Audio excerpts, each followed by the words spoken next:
قهوه بگیر. یه دختر میبینم تو فالت.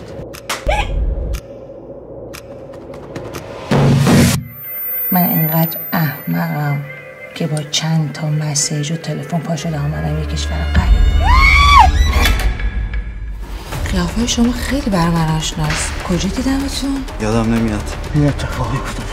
چی شده ترانه؟ نمیدونم چی شده. نمیدونم. اینا منو ندید. اینا نشد. اگه بخوام راحت بگم نه که خیلی میترسم. خیلی زیاد. دمت بنازو که بنچینمت و پاش. کی هستی؟ خودتو زدی به فراموشی. من خودمو نزدم به فراموشی. هیچی یادم نمیاد. بذار من برای عشق تو برم. تو کشتیش؟ ترانه چه کردی؟ هیچ چیز یادت نمیاد؟ من دلم خواست خواننده بشم. الان شدم بازیگر. میخوای با اون مردی که باهات بود خبر بدی؟ الو. من میخوام برگردم. حق نداره برگرده، اسم منم نمیاره. چی شده خانم؟